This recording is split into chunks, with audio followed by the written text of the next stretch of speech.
If you're innovating, creating, or making a difference, this show is for you. Welcome to Over Coffee. I'm Dot Cannon. Here on Over Coffee, we talk with artists and innovators about the process of changing the world in terms of what they do. Imagine that you can, in a sense, wallpaper a room, and now your room becomes an immersive space. You can be in California, and the robot can be in New Orleans, but it will make it feel to you like you are in New Orleans, walking down the Bourbon Street or sitting down in some cafe and watching people going by. I think, like all the emerging technologies, we have made tremendous progress, but at the same time, I don't think we're done yet. Dr. Carolina Cruz-Neira is a pioneer in multiple areas of immersive computing, including virtual reality, digital twins, and interactive visualization. And she continues to show the world the possibilities of emerging technology. Dr. Cruz is the executive director of Pegasus Research Institute at the University of Central Florida. She's also the interim executive director at the university's Institute for Simulation and Training. And she's the creator of the world's first automatic virtual reality environment, the CAVE VR system. During her career of almost 4 decades in immersive technology, she has implemented numerous other innovations, founded multiple applied research centers, and garnered honors, including, recently, an IEEE VR Lifetime Achievement Award. And her current work includes a project which explores the ways humanoid robots can extend human telepresence in real time. Dr. Cruz and her team will be exhibiting at AWE 2026. If you're going to be in Long Beach in mid-June, I would like to see this hands-on. Dr. Cruz, what do you remember very best about your own educational journey that inspired you to become a systems engineer and look into computer science as your life's work?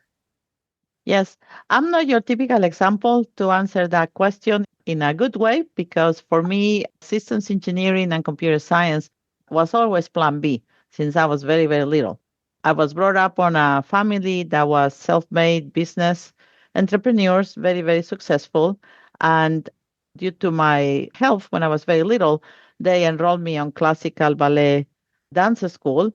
And I really liked that very much. And I started pursuing my degree. In those days, in the late 60s, early 70s, the arts was more a conservatory career, that you do in the conservatory institutes instead of college, and you do it as a child. So I was doing my classical ballet career since I was about 5 years old. And, I was just going to be a ballerina. But my family were very concerned that might not be a bright future because, you make it to be the main dancer of a company. Maybe it's a bright future, but if you spend your entire life maybe just being part of the group, doesn't have a lot of career outs.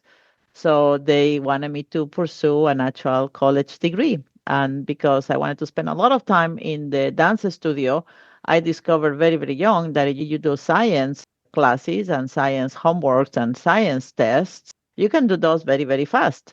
Where if you do something that is more humanities, you have to read something and you have to write an essay and, it's a lot more time. Not that I don't like it. I also enjoy reading quite a lot. But at that time I was a young kid and I just wanted to be efficient. I can wipe out a math homework in like 20 minutes or 15 minutes, but it might take me 2 hours to write an essay about some historical figure. So I ended up being very, very good at STEM. For that reason, and that reason only. So like I said, I'm not a good person to ask these questions. So to make the story short, I graduated summa cum laude from systems engineering as my plan B because I also started college a little younger. I was 17 years old when I started college. And my plan was after I graduate from college, I have a nice degree, my parents are happy. Now I'm moving to New York and I'm going to pursue my dance career and go from there. So I was about 21 years old and an accident broke my knee. So that ended my dance career. So since I have my systems engineering degree and I was at the top of my class in systems engineering again, not because I was an overachiever, just because I did things super fast to get them out of the way. So I go to the studio. I got the scholarship that brought me to the United States. And once I was here doing my master's degree and learning English, because by the way, I did not speak English when I came to this country, I discovered computer graphics. And that was the very early days of computer animation and video gaming. And I really liked that. And the reason for that was because it gave me an opportunity to bring together or cross over my technical abilities, which I was not really necessarily enjoying, with something that was more creative, more artistic, and more importantly, something that put me in contact with an audience. Because when you do visualization, when you do computer graphics, is to be seen by others. When you design a database, yeah, some people are going to use the database, but there is not really a lot of connection with your data analyst when you design the databases to some extent. So to me, the blending of the visual arts with the actual technical visualization elements is what initiated my career. And from that point on, I enjoy more and more to the point that, now I built an almost 40 years career on that. What did you create at that point where you were really falling in love with doing the graphics and the animation that you're like, whoa, this is cool? Yeah, like everybody, like all of us when we are very young. So my early experiences were through seeing other students that I made friends with, in my classes. Some of them were working in a place called the Electronic Visualization Lab. And sometimes they will be, oh, just come on over because I got to finish this project. Just come over and sit in the lab while I finish the project, and I'll be in this lab and I will be seeing all these students working on projects, and I would be like, oh, I want to do that too. So I start taking classes in computer graphics. And for example, one of my very early projects, it was the early times of technologies that we have today. Like, for example, today we talk a lot about generative AI, for example. So on those days, and I'm talking the early 1990s, we were doing what was called at those days evolutionary and generative computing. So I started experimenting how I can visually grow plants, plants, flowers, trees in a computational manner that look like plants and flowers and trees. So to me, that was fascinating that suddenly my mathematical equations could simulate a sweeping willow or could simulate, a growing rose bush or something. And I started experimenting with that. And that work got the attention of a professor. And then he invited me to join his research team. And then from there, because before I came to the United States, I worked for about a year and a half in a company that was providing service to the banking industry, or what is called today the fintech industry. I had an unfinished MBA degree, so I had quite a lot of finance background as well. So this professor asked me to join the lab to start developing 3D visualizations, 3D graphics for the fintech field and the market. And so I started, visualizing the stock markets and visualizing economic trends and all those kinds of things.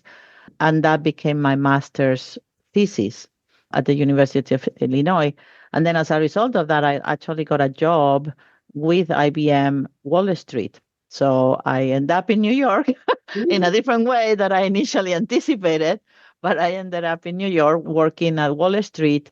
And I was among the first people that move the stock market dynamics from looking at the old style telex.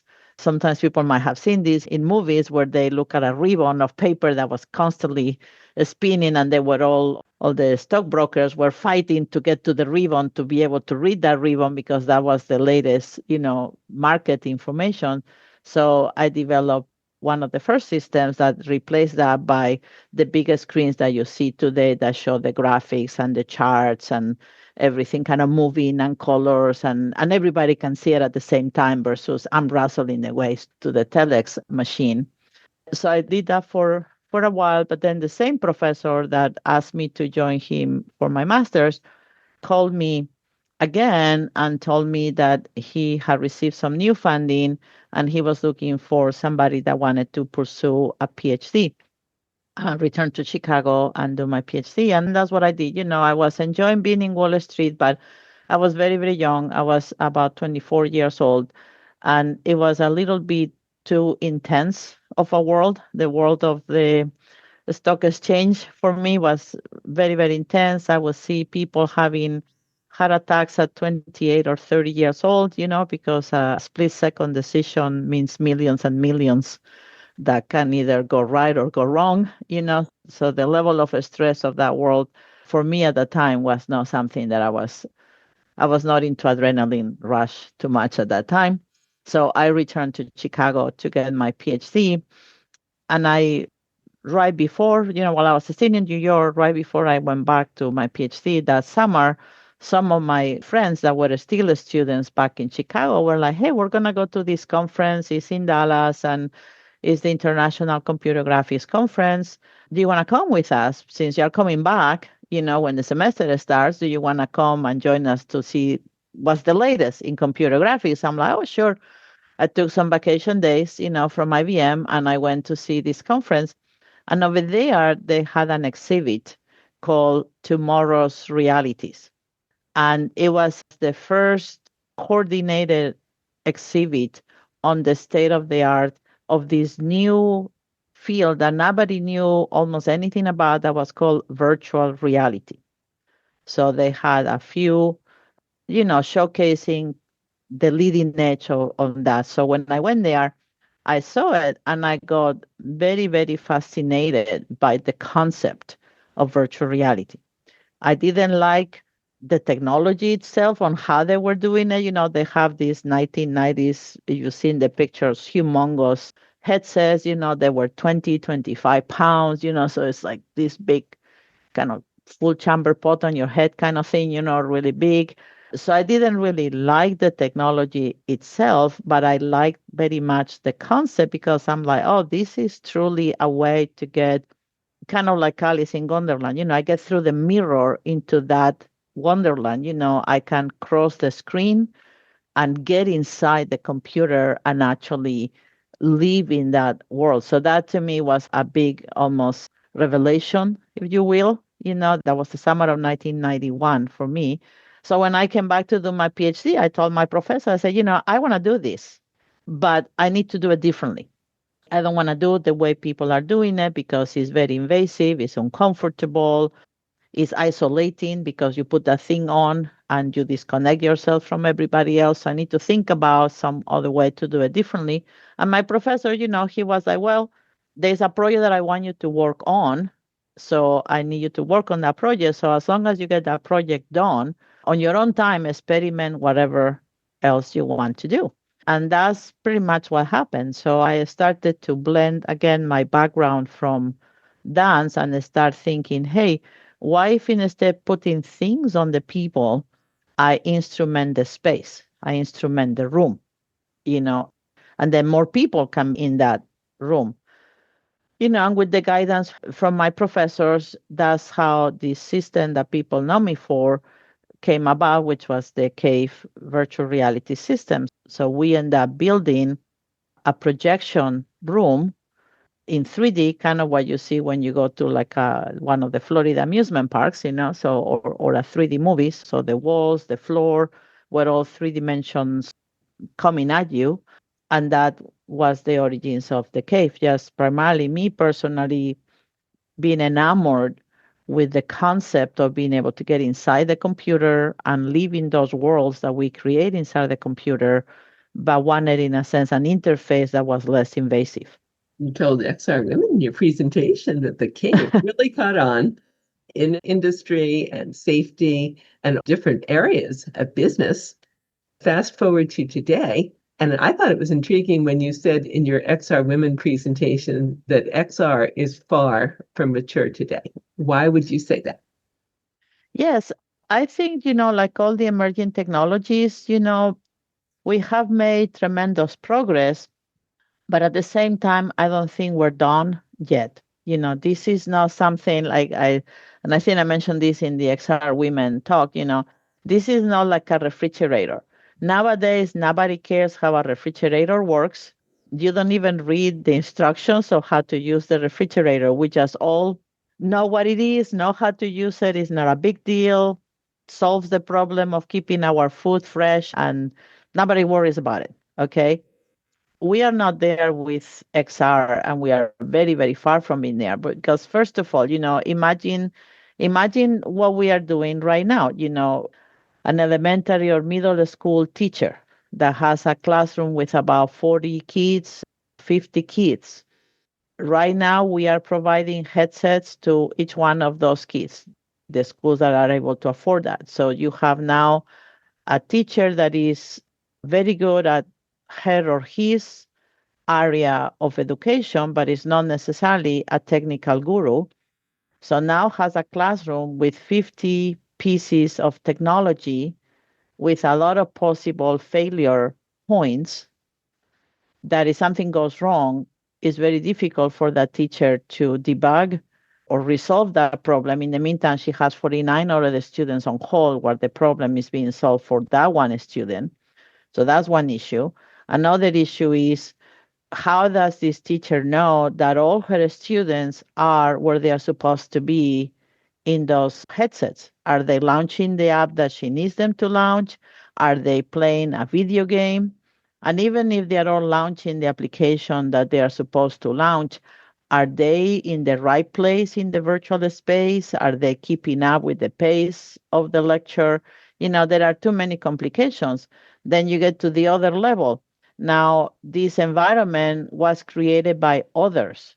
So now this teacher has to adjust her or his teaching to whatever is provided to her through that education application that was developed by others. So if these particular teachers, they want to emphasize something, but it's not on the application, there is no way for them to modify that world to incorporate their own personal, in a sense, academic freedom on how they want to guide and educate the students. So it takes away the power of the teacher to convey their own instructional method and approach and what they feel is important and all that. So to me, that, and you extend that outside education, you extend that to healthcare and training, you extend that to engineers that need to do engineering designs. You look at, things related to space, things related to defense.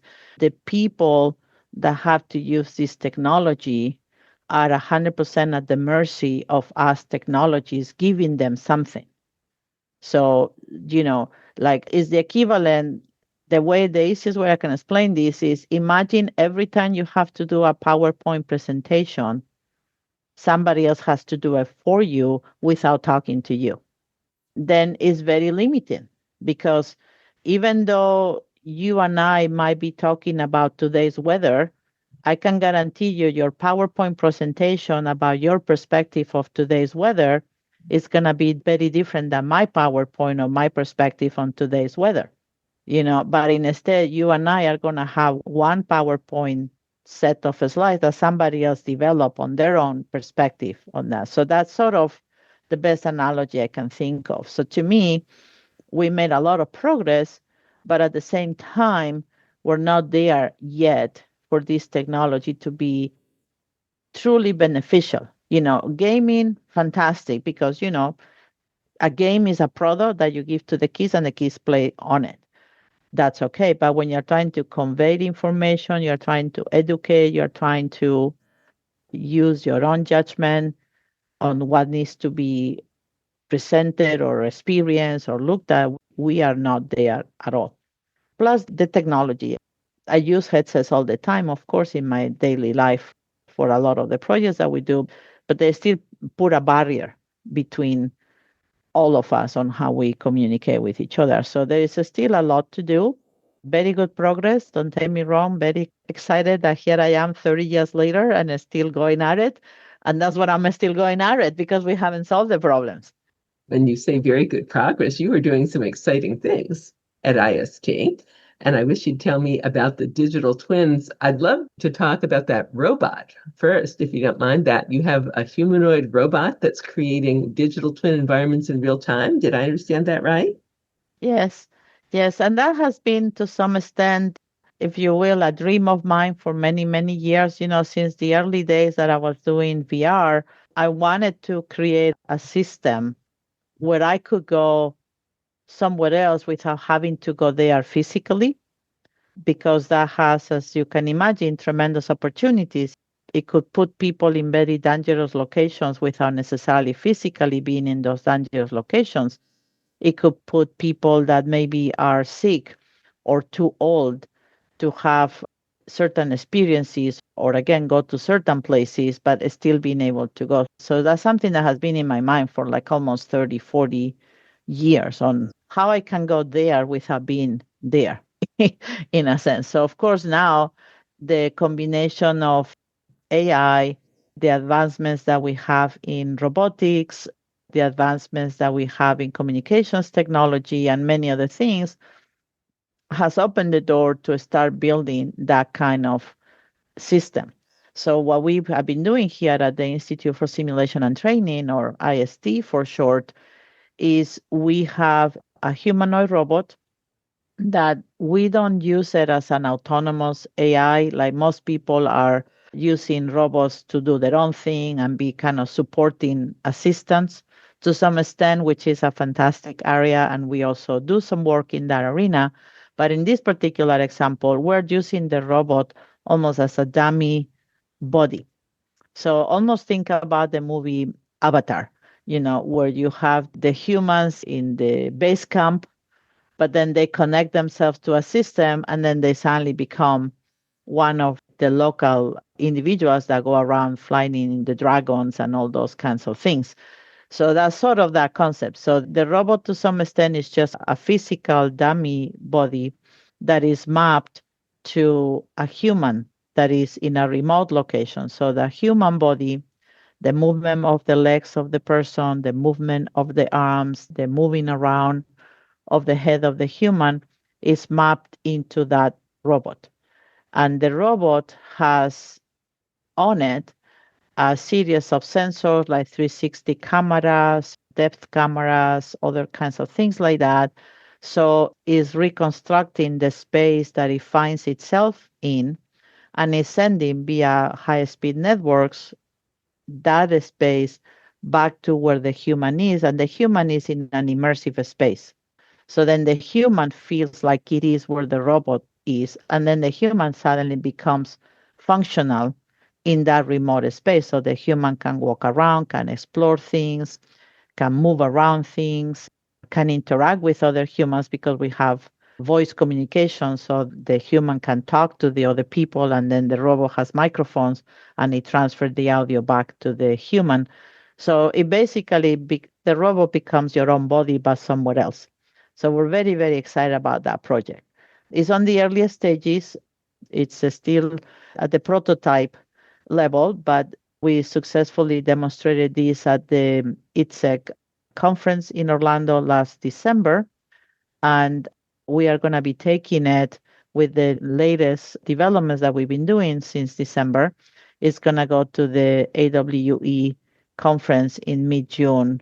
I believe it's in Long Beach, California this year. So we'll be at AWE with the robot.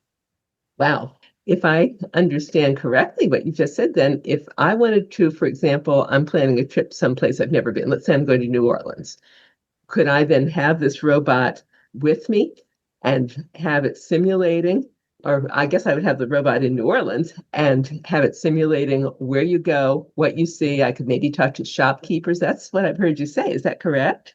That's pretty much it. Yeah. So you can be in California and the robot can be in New Orleans, but it will make it feel to you like you are in New Orleans, walking down the Bourbon Street, or sitting down in some cafe and watching people going by, but even thinking even longer term, that robot can be, climbing the Everest, which is something that I personally will never be able to do because I'm not physically fit to do that, but I would love to really experience that as if I were actually there, or the robot might be in a space, it might be a robot that is, walking the surface of Mars. And again, some of us on our lifetime might not be able to go that far, but some of our technology might be able to go that far and create those type of kind of being there experiences is something that I've been always very fascinated with, and I'm very proud of my entire team.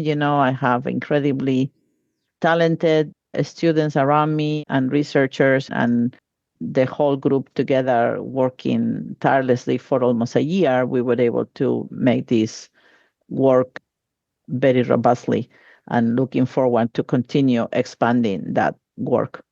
If I'm not asking anything that's classified here, what would be your vision for the future? Let's say for a theoretical teacher, how might they use this robot in teaching their students about, like you just said, space? Well, I think for education, it opens a lot of opportunities because, many of our students, for many reasons, cannot be in a lot of places and understand what it means to be in a certain place or have a certain job or perform a certain activity. So I think, you know, thinking optimistically that all these technologies, become more mainstream and more affordable than they are right now, you know, a teacher, again, in whatever it looks, how to get into immersive technologies in the future, could have a small class, hey, we're going to go to Giza today and we're going to visit the pyramids, so maybe there are a group of robots that maybe they are available for rent or something. And my class is just renting half an hour of those robots today because we're going to go up and down the pyramids. And now my students that, especially in students in schools that are in limited areas where it's even harder for them to provide these experiences, suddenly you can do that. Or you can say, hey, there's a lounge today, and in the lounge crew, one of the crew members is a robot. So let's go and, you know, go with the crew to space. So I think it opens a lot of, again, opportunities of putting people there without physically having to get them there. And physically, it, might be the cost limitation to travel to those locations, might be plain and simple the restrictions because there are many places in the world that we cannot go. It might be that the individuals, the human individuals might have different limitations on their mobility, their health, other issues that they're not able to do that. So it opens a lot of possibilities. Again, we're very far from realizing this vision in a routine manner, but the way the technology and the world is going is now making it viable that we can start really building these to hopefully perfect it or make it more robust in the future that is actually truly available to everybody that might need it. It'll be an exciting day when we close that digital gap and have that affordable to everyone. I'd love to also explore what you were saying before about the cave. You mentioned in the XR Women presentation that today that would be available for between $30,000 and $40,000. Oof. I guess I don't know that many people that have that kind of money lying around. How would you most like to upgrade the cave so that it might be accessible to, let's say, an artist, a dancer, teacher, and make it affordable? Would that be possible? Well, like always, we are always looking at things, how we can make the work that we do more affordable, more accessible, But keep in mind that today, the way the market is, anybody that wants an original cave, a real cave, you're looking at possibly 1, 2 million, as much as $6, $7 million. So the ones that we are doing right now for the $30,000, $40,000 range, it sounds a big number for certain communities, but for other communities, it's not even a spare change compared with the cost of what commercially they are being sold for today. So, and that's what a lot of my research is about, how do we push things and bring things even lower? So what we are looking at right now, so we made this new redesign, all commodity equipment. We were able to go from the millions of dollars to the low tens of thousands. So that's a pretty serious reduction on affordability. But now we're also looking at some upcoming other kinds of technology, especially things that are being named holographic technologies, even though they are not really, because holograms come from the world of lasers. And it's a complicated process where you bounce lasers from different mirrors and hits the object and bounces back into a special plate and it prints the plate. So that's really what a hologram is. But right now we're calling holographic technologies mostly to a lot of the new displays that are coming up that have a level of transparency on them. So you might see in some of these new, for example, TVs that are coming up that the actual display of the TV is transparent. Most of our TVs have the backing with all the electronics behind them.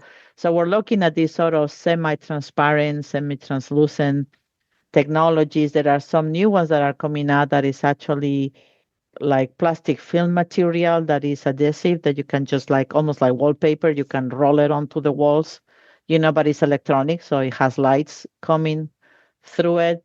So we're looking at these kinds of technologies, and the cost is coming down on these technologies. They have other technical challenges that we're trying to resolve, but imagine that you can, in a sense, wallpaper a room, and now your room becomes an immersive space. That's very easy to maintain, very little technical complexity. Again, we're very far from that, but those are some of the directions that we're looking at. For example, there are these walls that everybody sees especially like if you go to New York, Times Square, you see those big billboards in all the buildings. So those are these LED screens, but they're also coming now that are like those are designed to be seen from far away because they're up on the buildings. But you know what I mean? Sometimes you see a video that looks like a robot is breaking the wall and coming out of the wall at you or something like that, or a tiger is jumping. So they are very high resolution, very bright, and it feels very realistic. Sometimes you see people like, oh my God, that thing is jumping from the window of that building. So those are what those LED walls are. So there is, of course, the more advanced ones now that are being designed to be seen up close. So they're a lot more dense on the pixels and all that. So and they are flexible. They're also foldable, bendable.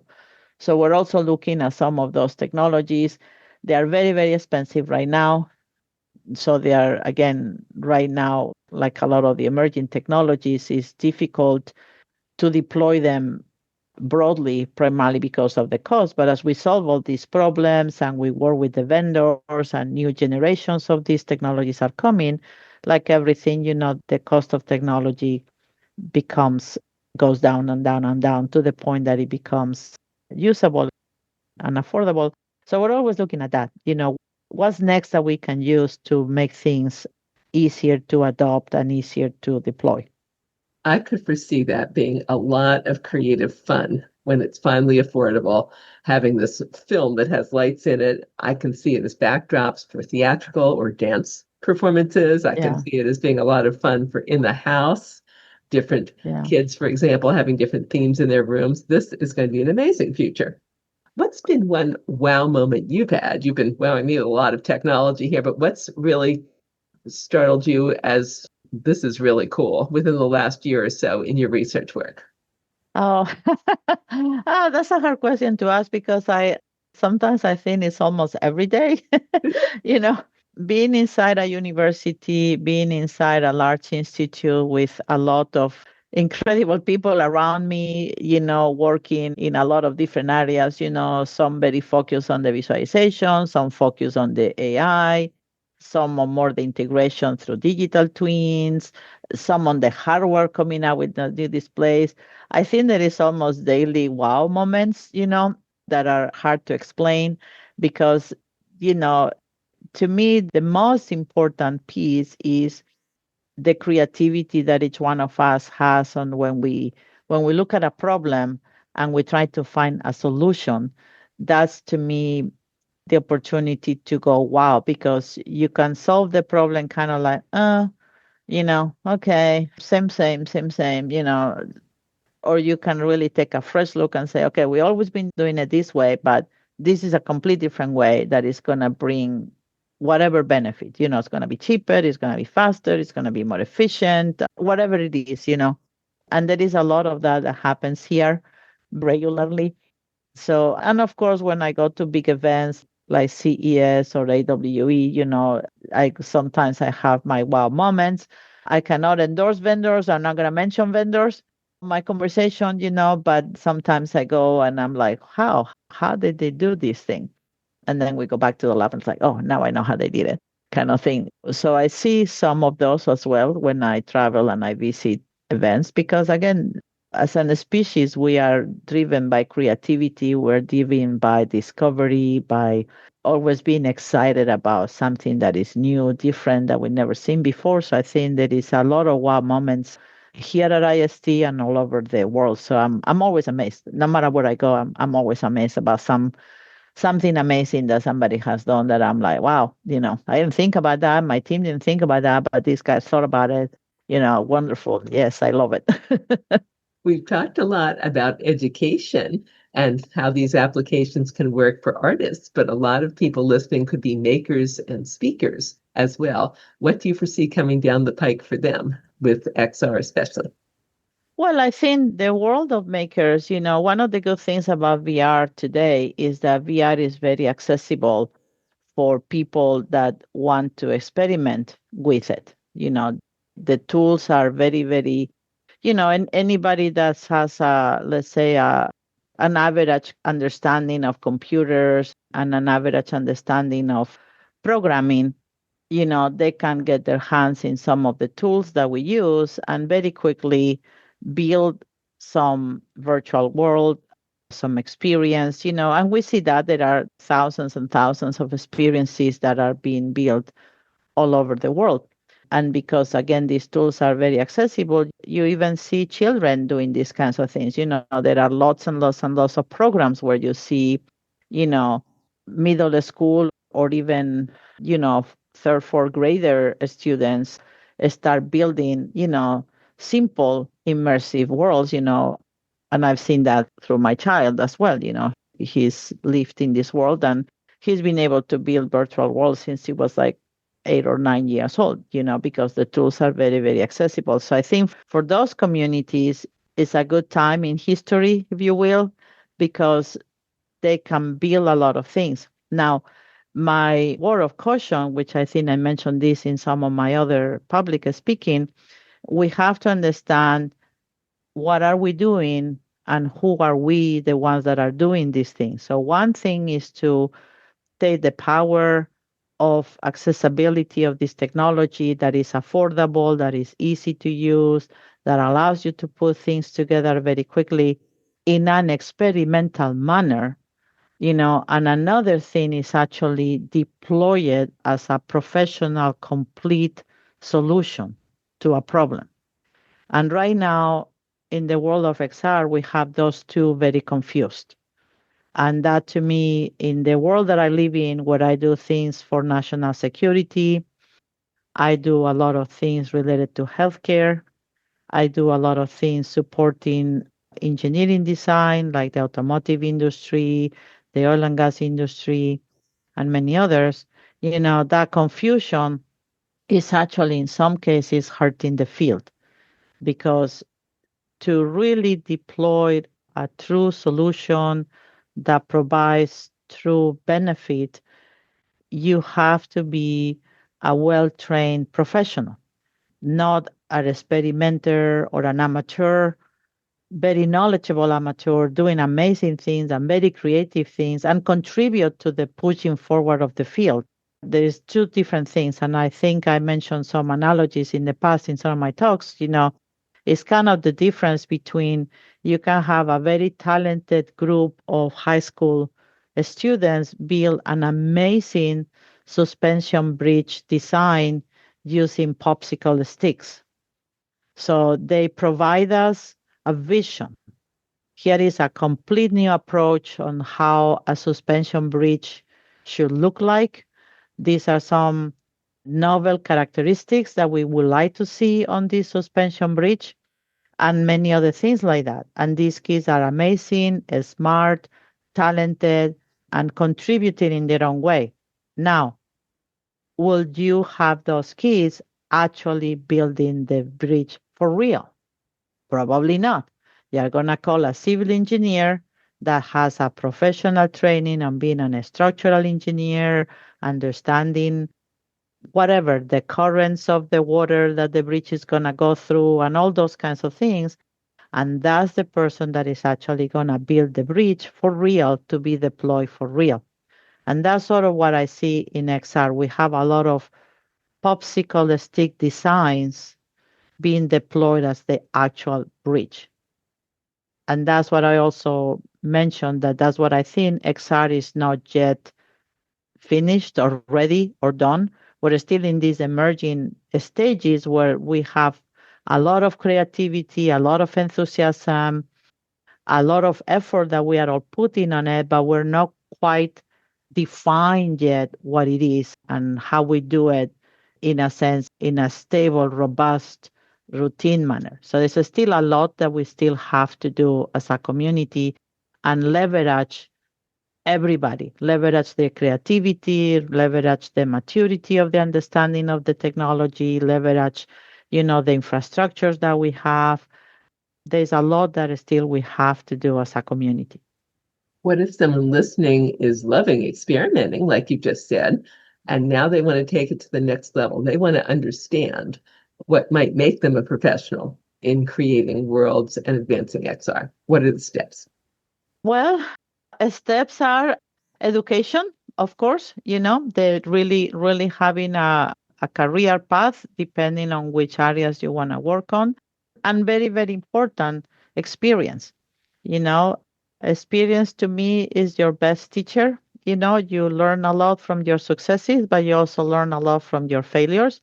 So, and it's something that, again, I noticed, we put a lot of emphasis on the younger generations, which of course we should, but at the same time, we cannot forget the older generations, because anytime you put a smart and experience next to each other, I can guarantee your experience is going to take precedence, because when you have a technology like XR that actually impacts you both physiological and mentally, there is a lot of implications on that we have to understand what it really is doing for our users, for example, how we can deploy it in a safe manner.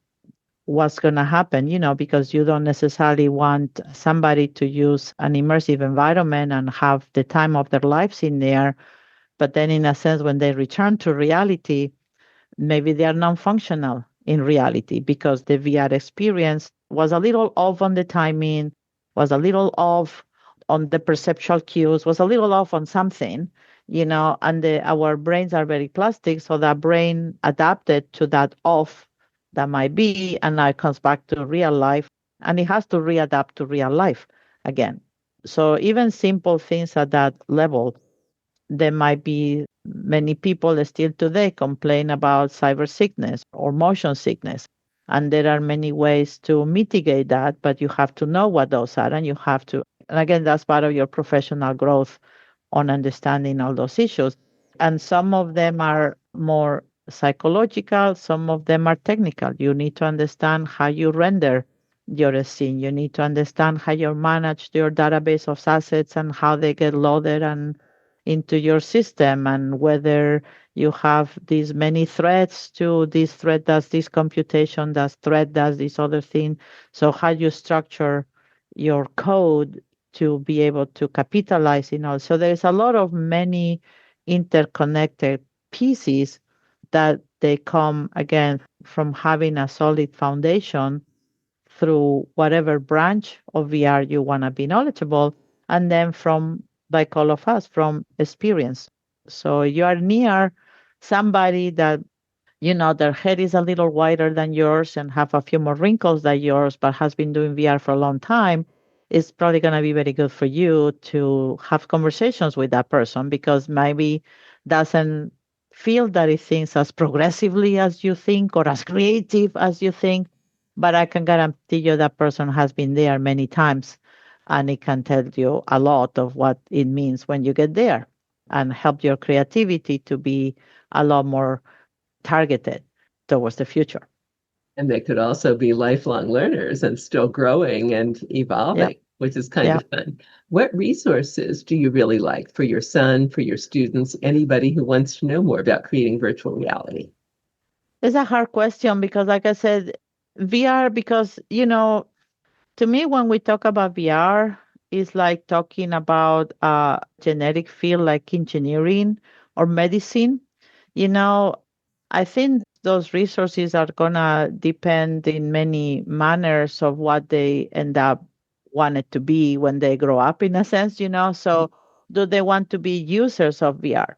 If they want to be users, then the kind of resources that I would like for that type of community would be putting in their hands the right kind of technology that is comfortable, is non-invasive, is more not a big issue, not like we have to go scuba diving, putting things on our heads and our gloves and tying things around our bodies, but actually something that is an easy in and out and is a non-issue, for example. So trying to figure out how to do that, you know, if they are more like an educator that is an end user, but is an end user that has to have the flexibility to create those experiences. So then they need those resources that makes it very simple and easy for them to build those experiences in the way they want to or they need to convey the message that they want that experience to convey that message. If it's an educational, so what are those educational objectives? What are those educational core knowledge that needs to be communicated through the experience? If there is people like us that are developers, I think a lot of the resources that we need nowadays is, more simpler ways of doing things. The software developers and the hardware developers, we don't talk very well still today. So sometimes we have amazing hardware that is a nightmare to develop software for, you know.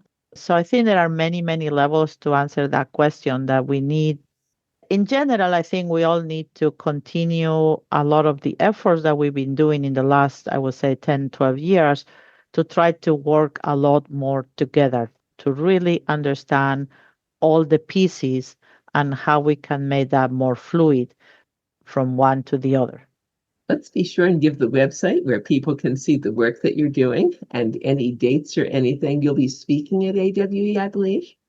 I think so. I'm not 100% sure when or how, but I think there is some speaking that I'm doing at some point at the conference. I don't have all the details. And I'll be speaking in a couple of other places before that. It's on our website, I think, all the opportunities where people can either come and see us. We have a couple of other exhibits in some events. We try to be very visible around the nation, trying to bring our technology to a lot of different events that people can get an experience and see, in a sense, what's coming on the pipeline. And what is that website? At this moment is www.ist.ucf.edu. Institute for Simulation and Training, University Central Florida, EDU for education. ist.ucf.edu. If people could only get one thing from you about innovation, creativity, and making a difference, what would you really love for them to take away from the work you're doing right now?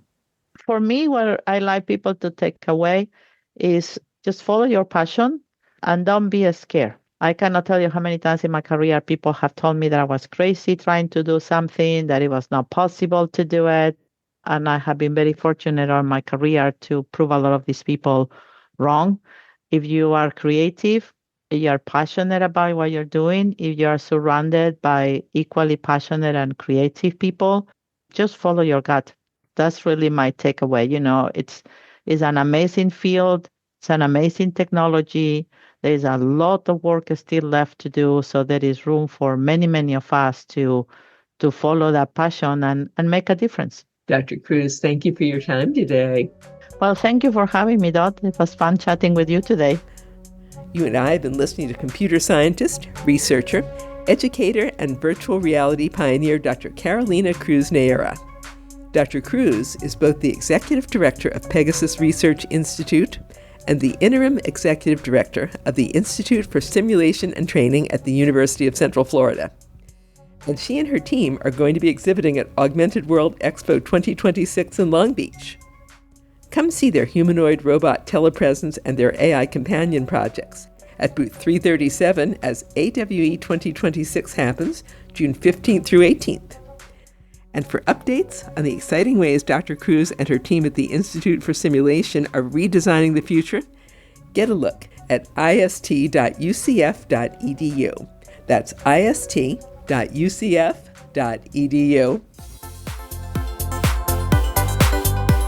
And that concludes this edition of Over Coffee. Thank you for listening. Listen to more Over Coffee podcasts at twomavericks.com. That's 2 TWO Mavericks, Maverix. Be sure you subscribe. It's free by clicking the link on our website. Our music is royalty-free production music provided by Pond5 at pond5.com. I'm Dot Cannon. Here's wishing you a cappuccino day.